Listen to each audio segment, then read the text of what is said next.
when I was a child, I I had a book that I used to come back to again and again, and it was this, The Young Explorer's World of Nature.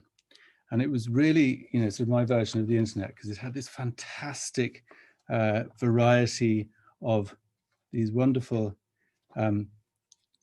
differently illustrated sort of pages. It wasn't sort of, it had a really nice thing with all sorts of pictures that when you were a child in Dublin looking at, you really got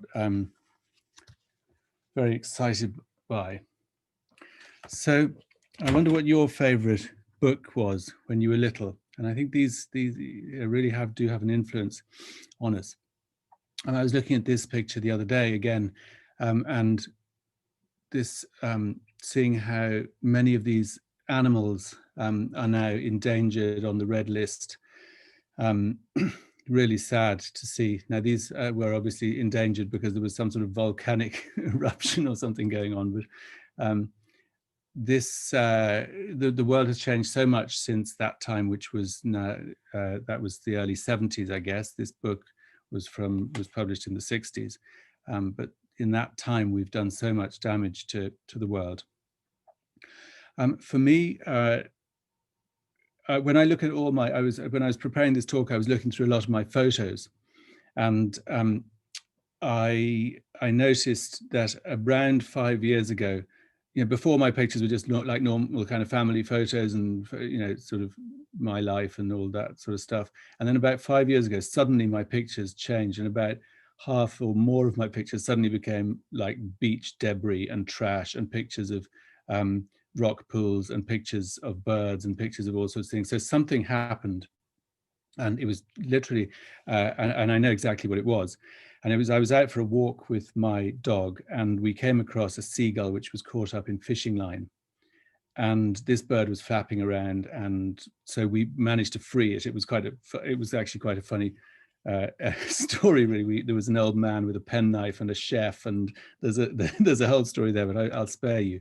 But we freed this bird, and it flew off. Actually, it pecked me quite badly before it flew off, but anyway, we forgive it. And the next morning I came down to the same place, and there was a litter picker-upper, like the tool, on the ground. And one of the council guys, I think, had left it behind, and it being Ireland and not Japan, I took it and I started litter picking. I'm in Japan, I know people don't pick up stuff they find and just keep it. Yeah, okay, sorry. In Ireland, we have finders keepers. So anyway, so I took this picker up and I started picking, and I picked every day, and I picked at this particular place, and it just became part of my daily thing. And yeah, it really changed my life, and it changed my walk. I got into it, and I got, into a lot of conversations. It's a wonderful way of chatting to people. It's like having a baby with you. Or a dog. Everyone wants to talk to you. Everyone says, fair play to you, or isn't it terrible what people are doing, or and you get people interact with you. So I like that. And this interaction sort of just led on to the next thing. Now, in terms of environmental education, for me, this kind of changed everything. And I have been thinking about what actually I would like to do. With what are the processes, what goes on with a person, with students, with people in the community that were on this journey with. And there are certain things that happened for me. There was an awakening of interest. Now, this interest went back quite a long way. I was always kind of interested in nature, but this was really supercharged by this seagull thing, and by actually picking litter, and actually every single day looking at the ground, picking things up, looking around me, spending that time. And that process really changed me. I think it changed, it has a lot of effects on your mind, that kind of activity, being outside, being right close up. So having that interaction with nature. And then when you're starting to make an impact on an issue, or of whatever that issue is, that also changes you. And that changes the way, it changes the way people think about you, and it changes the way you think about yourself. And having that sort of mission, I guess, really became very, very important in my life. And now I would say it's really the most, important, apart from, family, obviously, but in terms of my life, career, work, etc., it's definitely become my most important thing, that I care about the most, that gets me up in the morning, that means that I can work at it. I can work at it for any number of hours. I could go out this morning, I could pick litter until it got dark, happy as Larry. And I could, meet people and do it with them and all sorts along the way and have a lovely time. So this process of interest, interaction, making little impacts day by day has established an identity in me, a self-identity, and which is that I think of myself as somebody who does this sort of work. Now, I don't think of myself as an expert, but I think of myself as somebody whose part of my daily practice is doing this stuff. Now, if you're doing this kind of thing, just put it in the chat. I really want to know what people are doing. Now, I'm very lucky. I live in a beautiful place. I mean, we all live in a beautiful place, really, but I live in a particularly beautiful place. This is the beach just down the road from my house. Now, that sign up on the thing says sewage. So in this beautiful, beautiful beach, we have a direct wastewater outfall into the sea. And this is in a place called Howth, which is one of the most photographed, scenic and popular, loved sites of Ireland. Everyone comes out and visits, and still we have this systematic problem where we're violating the things we love most directly and day after day. So this is Doldrum Bay, where I spend a lot of time, and it is an absolutely heavenly place. This is when the tide's out, you can see all that fabulous, those rock formations, and they are obviously full of rock pools, interesting rock pools, which are full of creatures. There's an amazing, this dramatic coast. This is on a stormy day. So it really is a wonderful place. Now, these are pictures a friend of mine took in the rock pools under the water. Above the water, you have all sorts of beautiful bird life, natural life. I wonder where do you find this? Where do you go for this near you?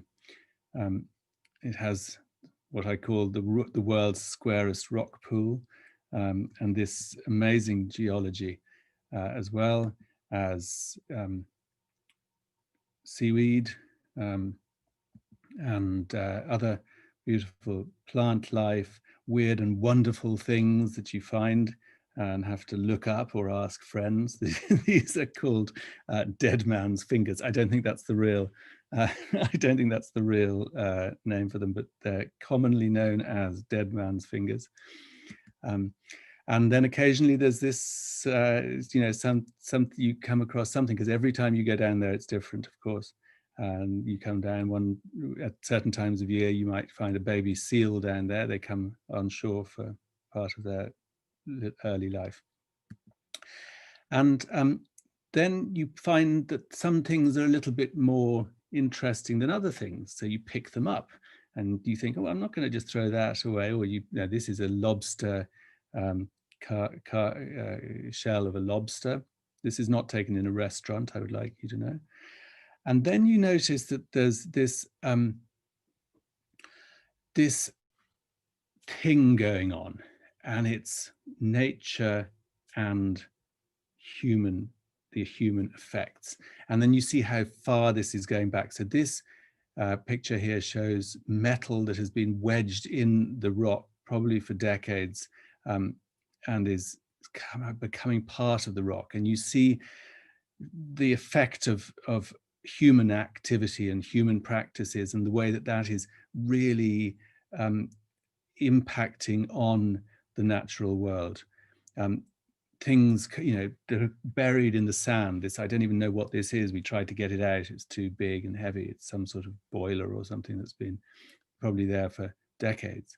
And of course, you're finding sort of weird and wonderful things, but it is all so damaging to the environment. Now this picture here shows a plastic bottle which has been, a little hole was nibbled in it by a mouse, and there's a mouse's nest inside this plastic bottle. And this is a piece of fabric I found, and you can see the way that the seaweed is seeding itself and growing out of this particular surface. Again, this really sort of close relationship between us and this beautiful natural environment. This is a gas canister wedged in.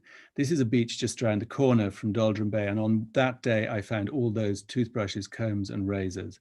And it's just shocking and quite interesting how different places attract different kinds of marine debris. We have all these different little coves, and some coves are like polystyrene coves, and some coves are like, this place is like, you'll always find a toothbrush there. And I don't have any idea why, but I think it's something to do with the way that the currents go, and something to do with the type of plastic or the weight of the toothbrush, or I don't know what it is. But this was just one day's, it was the first day I went down there, and it was like, hey, there's so many toothbrushes here.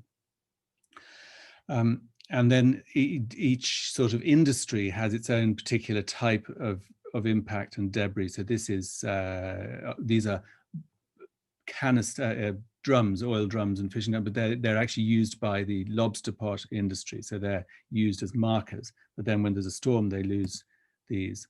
Again, this is the fishing industry down the road from us. These big cables that are used to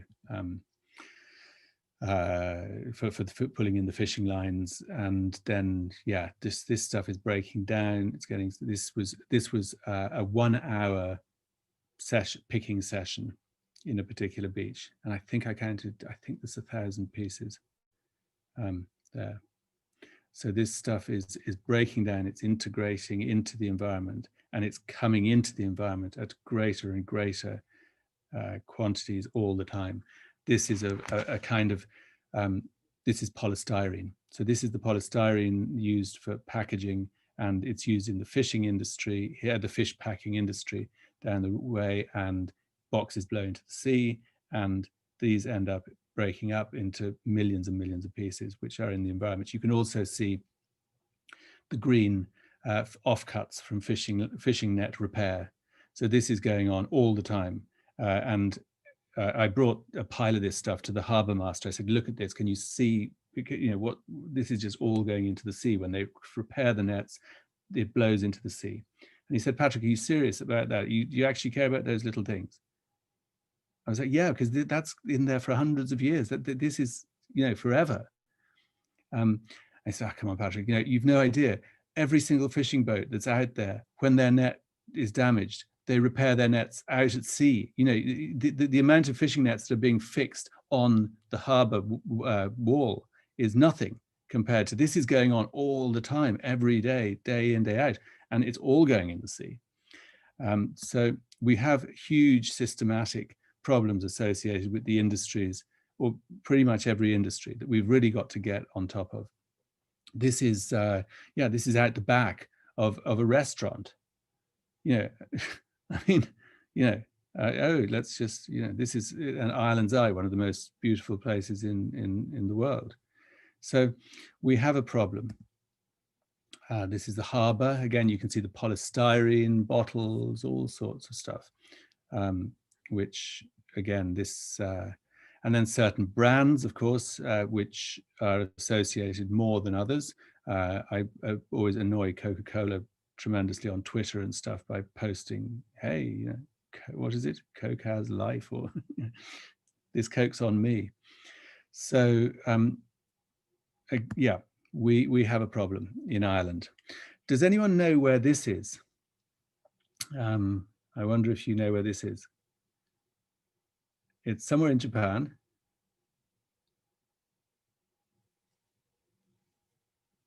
And when I was living in Nagoya, for some reason, I became obsessed with this place. And I had a big map of it up on the wall. And I always used to say to my wife, I want to go to this place. I want to go. And she was like, why do you want to go there? And it's Oki Islands off the coast of Matsue. and off the, is it Shimane, I think, Totori, Shimane. It's so last year I actually went there finally, and it was this place that I'd romanticized in my head that, you know, the Oki Islands was going to be this just paradise, and it is. It's absolutely brilliant. It's a gorgeous place, really nice. If you're living in Japan, recommend you check it out, because it really is a special, beautiful, beautiful place. And then you go down to the beach, and it's the same as everywhere. And it's like this. Last year in spring, I was in Iceland. It's the same. Ireland, Japan, and it's, you know, it's just this worldwide problem that we've got to figure out. Again, not to vilify the fishing industry, but you can see, you know, obviously they are on and using the sea for their, you know, for their livelihoods, but it's really got to something to be done of it. Now, I'm not sort of completely anti any sort of plastic or anything like that. In fact, when you think about it, plastic is so cool. I mean, it's great stuff in if properly handled, properly treated, used in moderation, used where necessary.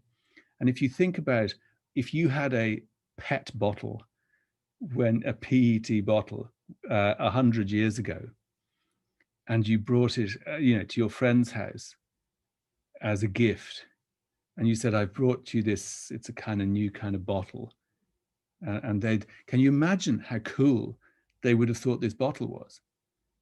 You know, they would have been like, "Whoa, this bottle is."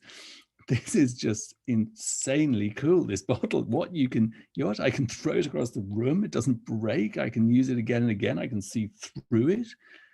You know, so these things are absolutely special and should be treated as such. And we'll be looked back on by future generations as these squandering fools who had these amazing, cool things and the power to, and just trash the place with them.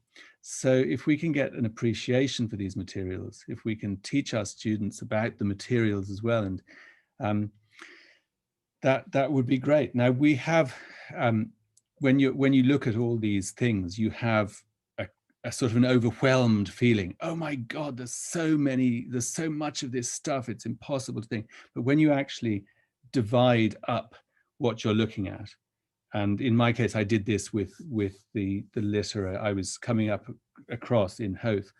And then you look at what the problem is, and then you say what you wish the solution was. So this was a project I did with a friend, and we just took some pictures. We said, what's the problem? What do we wish could happen?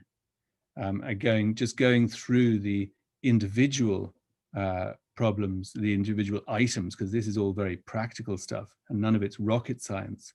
And all of it, every one of these things could be fixed easily enough.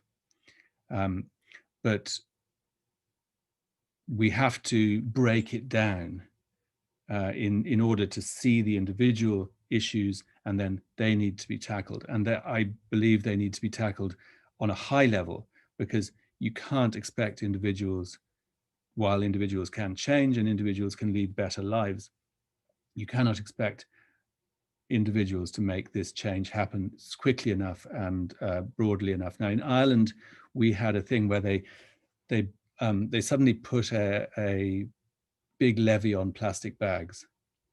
And it was quite a substantial levy. I can't remember at the time, but it was enough that would definitely stop you getting a plastic bag if you really didn't need it. And overnight, the landscape, which had been littered so badly with all the hedgerows, had been full of plastic bags. Overnight, this kind of, plastic bags are not an issue. We have lots of other issues, as you can see, but this kind of, it has to come from government. It has to be governments being brave enough to stand up to certain industries and say, no, actually, you're trashing the place. No, actually, we're going to put this levy on. We're going to, you're responsible for this, and we're going to address this. So, yeah, so I had become aware of the issue. I was kind of interacting with it on a personal level, with through my own litter picking and through sort of learning. And then I thought, well, it'd be fun to actually do some. Wonder, could we kind of do something about this? So I immediately thought the thing one immediately thinks of is, okay, let's organize a big beach clean. So yeah, that was sort of the obvious thing. So we did. We organized beach cleans, and we had a terrific time. Now, big beach cleans are great fun, and everyone will do it for the day. These are some Japanese students who came over to Ireland, and they were roped in immediately to do beach cleaning, my victims.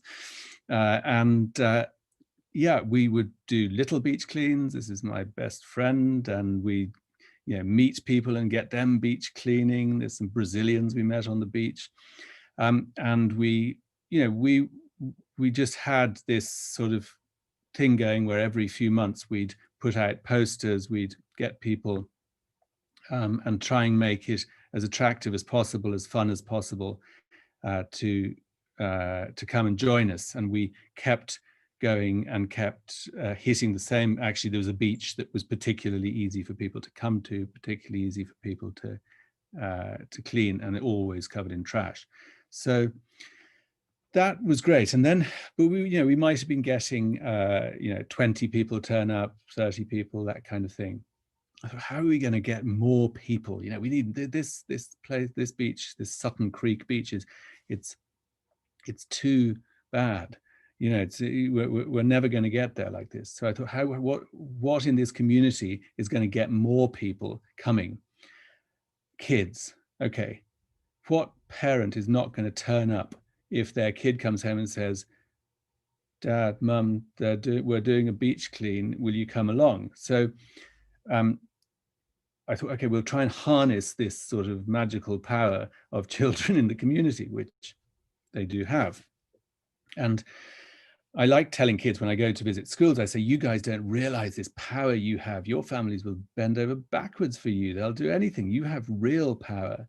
And it's true, because every parent wants to be a good parent and wants to support this kind of thing. Everyone knows that that there's a problem. And when a child is inspired to do something, then that everyone gets on board. Yeah. So we thought, okay, so we got the local schools involved, and we went and we did a report on the beach situation, and we brought the kids down, and everyone wrote little sort of comments, and love that one. It was totes gross. There was even a dead seal. It was manky. I don't know. Do you use that? You don't? Is that a word? Do you know? Manky. I think it's pretty Dublin. So yeah, that was so manky. It was disappointing to see. So just to make that connection, and then we got some kids into the local radio station to tell everyone about it. I made a sign, a really embarrassing spelling error there. My attempt at making a sign for people to see. I was like, oh dear. And that day we set ourselves up, and we got loads of people. We got 300 people turned up. And it was one of those real goosebump moments. Wow, this is what it looks like when the community actually, and in this case, it was through the kids getting people to come along, when the community actually gets involved. And it was so much fun, and it was so wonderful, and everyone had a great time. We got, teenagers, little kids, we had all age groups, everyone had, it was a real celebration. And we picked up 2 truckloads of rubbish off the beach. So yeah, it was terrific. And that was a couple of years ago. Now, I haven't frozen. I'm just thinking of what to say next, because I don't want to denigrate the big beach clean or the big community get together thing. But where I'm going with this is that I'm trying to almost try to move away from that, and move more towards a kind of, I think possibly more of a Japanese kind of way of thinking, which is just, it's a kind of daily practice. that it's just something that people do without making a big hoo-ha about it. It's something that everyone accepts that we just do, in the same way as you'd brush your teeth, or you'd sweep your inside, or you'd look after your own garden or something. So let's go on. Now, we've been getting creative with ways to interact with rubbish over here. I just like to show you a few of these, might spark some ideas. Obviously, drawing your favorite beautiful place. My daughter did a fabulous art project, which was putting trash in jelly. Don't ask me why, but it looked beautiful until the jelly's all melted. I decided I was going to make a classroom down on the beach. So we cleaned that all out and got that ready. We had a lot of fun. This is one of my best friends decided he wanted to be a seagull, which frightened the other members of the community. And we did some sort of performance art things. This was a fence that we made to keep the sea and the sewage apart. We put an art gallery there, which was quickly closed down for environmental health reasons. We had live events online. We defaced public signage. We made our own public signage. We had photography competitions involving getting the local councillors to come down. We did wannabe David Attenborough broadcasts. We had Christmas celebrations. We did art installations in place, which got washed away immediately. We found flying pigs. We looked through things. We made more signage, and we used social media, got our sort of tried to get the word out. We turned up at community events. We had fun. We did strange things, and it was great. But has it had a real effect? Has it really picked up much rubbish, all this kind of stuff? Has it really, has it really changed people's minds? Has it changed children's minds? Maybe not. So while you're picking, you find all sorts of curiosities. Now, again, I keep them. I bring them home. My wife is so fed up with me bringing home stuff into the house and saying, look at this, darling, this is so cool. And she's like, Nani kore matta? It's like, could you please just stop? So these things that you come across, this strange sort of bounty of the oceans that keeps coming my way. And obviously these have tremendous educational power and value because they've come along, they've come on their own journey. There's all sorts of things. Do you want to see the strangest thing I found so far? Well, maybe not.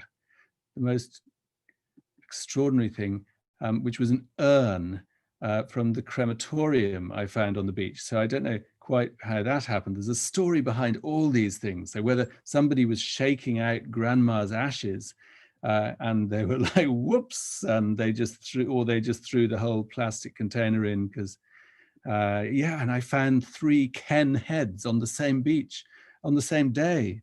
What was going on there? Was there some sort of ritual going on? Was there some sort of, Barbie slayer, the Barbie slayer? Was it, what is the story with these things? And of course, there isn't a story unless you make the story. And we have a lot of fun with these things.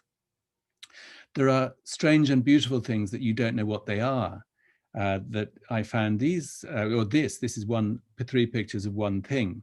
You can put your comments in the comment box if you like to have hazard a guess, or maybe you know what that is. I certainly didn't. And it's a very heavy, hard kind of, some people even think it's, it's almost like a stone. It's a very heavy, hard thing.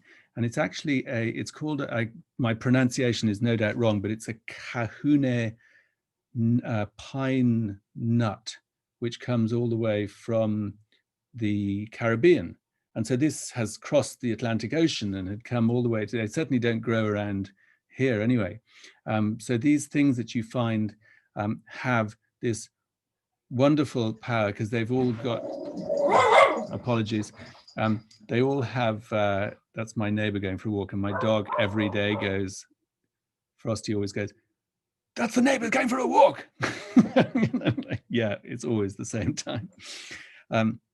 So there's also been messages in bottles. Now, I wonder what you would write in a bottle, on a message to put in a bottle if you were to throw an old glass bottle in the sea with a message in it. What would you write? Of course, the answer is you wouldn't throw a message in a bottle in the sea because it would be littering. But I have found a number of messages in a bottle, and the first time I found a message in a bottle, oh my goodness, this is so cool. I found this message and I picked it out of the bottle and I unrolled it, and this is what it said: "Piss off."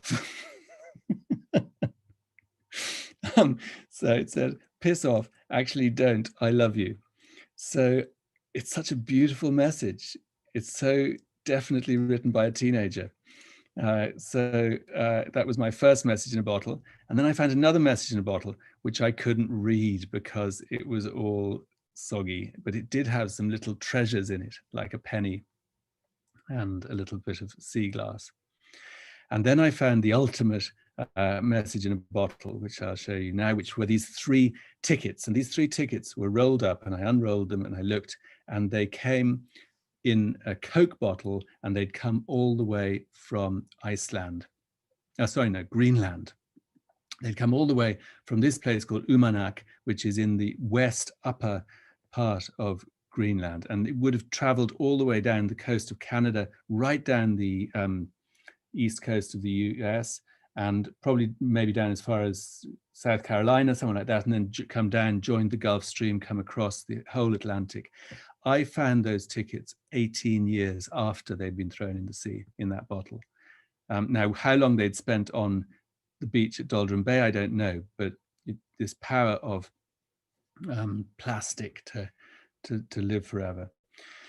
I got on Twitter and I tweeted, "Hey, found these things from Umanak in Ireland," and it immediately became a sort of, it was my only Twitter viral moment, except it was in Greenland, because everyone in Umanak immediately jumped on this story.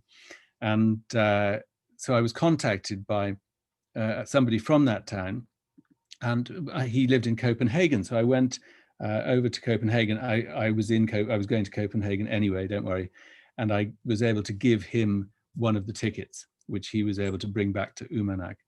And then I met a friend who was going sailing up to Greenland. So I gave him one of the other tickets, and he brought it up there and gave it to the museum up there.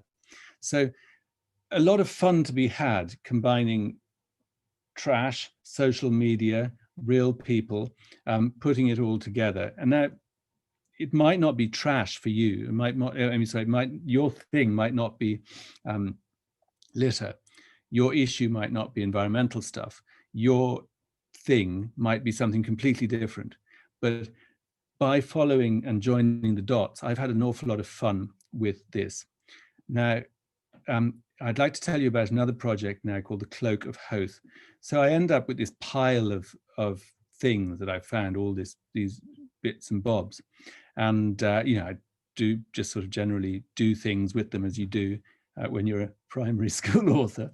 As Leslie will know, you generally just play, and then you bring them to school and you show the kids, and the kids all go, "Yeah, look at the doll's head." And that was really fun.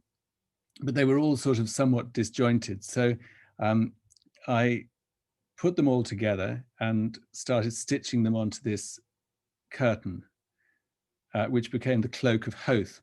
And the Cloak of Hoth has grown as a project. So I bring the Cloak of Hoth to the school, and I make the teachers, rather than me wear the Cloak of Hoth, I make the teachers wear the Cloak of Hoth and put them on the spotlight. Now, obviously, in my case, I'm coming from outside. I'm making the teacher the center of attention rather than me being the Cloak of Hoth. But in your case, if you're teaching, then obviously the message is, don't be the center of attention, make the students the center of attention with whatever you're doing, because everybody loves that. Now, the Cloak of Hoth has been a bit of a hit.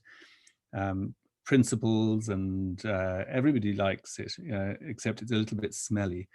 That's the elephant in the room. Shh. And the Cloak of Hoth has traveled far and wide. But the Cloak of Hoth, again, it's educational. It's not litter picking, really. It's just sort of, yeah, we know about that. It's missing something. So now in the last 10 minutes, the next 10 minutes, I think I've got some more time. In the next 10 minutes, I'm going to tell you about the final piece in the puzzle.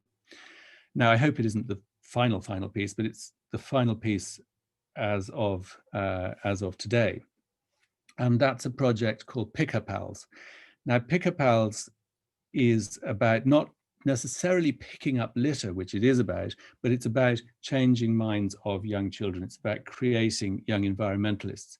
And the idea is that it does it systematically, and it's replicable, and it's hopefully going to be a global thing that can be rolled out into classrooms all over the world, so that it becomes the norm for people to go litter picking until we've got the litter problem on its back foot. Now, the idea came from an idea of just making litter picking more fun. But then it's like, okay, people don't have the tools. People need tools. Everyone says, fair play to you, great stuff. And then you say, do you litter pick? And say, oh, well, I don't have one of those things. So you have to give people the tools that they need to do the thing. You can't just say, oh, go and clean up. You've got to give them the means to do so.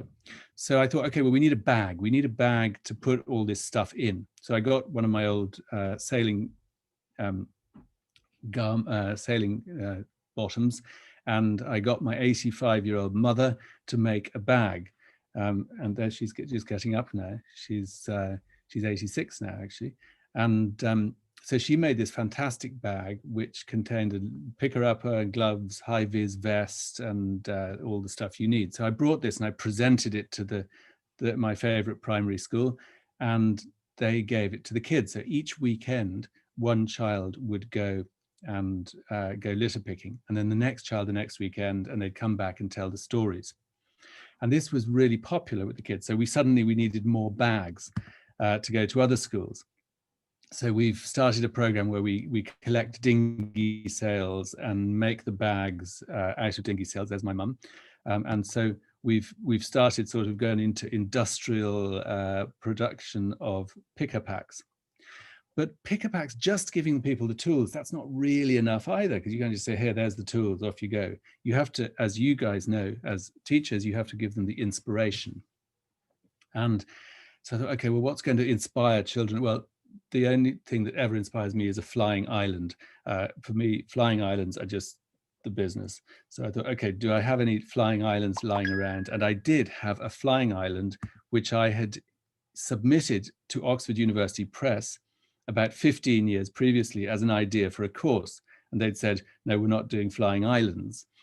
So I kept this drawing of a flying island. I thought, okay, well, I'm going to use that bloomin' flying island for this. So the flying island became the flying island of Pickeropolis. And all the picker pals, these characters live on this flying island, and they come down and they do litter picking activities. And we have a picker pals song. And there you'll see Brian Cullen, the well-known Irish musician in Dublin, singing the picker pals song with me and those kids. So yeah, so we had a song and we had a flying island, and then we thought, okay, well, we better have some books. So I wrote a book called Picker Power, which is the first of the Picker Pals adventures, which is, and of course, if you have a reader, you need a workbook, don't you? So we had a workbook. So the idea of the stories is that the Picker Pals characters, they kind of model the whole program. They model the activity, they model the problem, so the kids read basically what they're going to be doing as being part of the program. And I have hopes that we'll get lots and lots of stories. This is just the beginning. The workbook activities, some have similarities to English language teaching. You can probably tell my background here, but yeah, those are a fun part of the program as well. And it's been well received. I've been able to meet all sorts of people. This was the last week before coronavirus. I managed to meet the mayor of Dublin, met loads of teachers, and we were thinking, okay, it's, coronavirus hit, and we were thinking, oh gosh, are we going to just shut this down? But actually it's worked out, I'm saying it's worked out really well, but it's worked out as an activity that has been possible because it's individuals working with their families. So it's been possible to continue during coronavirus.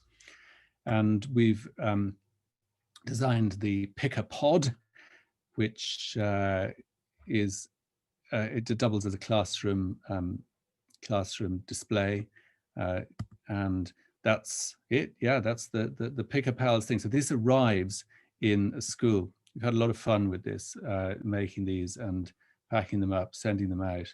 We got funding, we got sponsorship. We've that's last month we sent out 60 schools. I've got another 20 this week going out. So it's all happening, and I got to drive a forklift truck. Woohoo! Highlight. And it's fun because actually the cloak is sort of playing a role now in this as well. So the cloak, I don't wear it all the time, don't worry. And then when it arrives, great excitement in the classroom when this arrives, and then the kids go out and they're litter picking. So it's happening. Which is great, because it means that at any time now in Ireland, any weekend, there'll be 60 kids out there litter picking, which means I can sit here and keep warm under my rug. So that's really it. Now we've got friends in China who've started litter picking, and they did a Picker Pals group litter pick, which had this really nice banner with "We care, we act." And I think it really does come down to action. There's been also, with the coronavirus, instead of visiting all the schools, which we did earlier in the year, there's been Zoom calls, which again has opened up a whole new thing. This was last couple of weeks ago. I was able to talk to 25 classrooms at the same time from Picker Pals TV Central, aka my mother's bedroom, spare room. So yeah, now I'm going to shut up now, but before I do, St. Patrick did this really cool thing. I'm not St. Patrick, just in case you were confused. He picked up a shamrock and he said, look at this. This shamrock shows the three parts of God. This is the Trinity. This is what it is. So he managed to make this connection with nature, and he tied it in with a bigger message.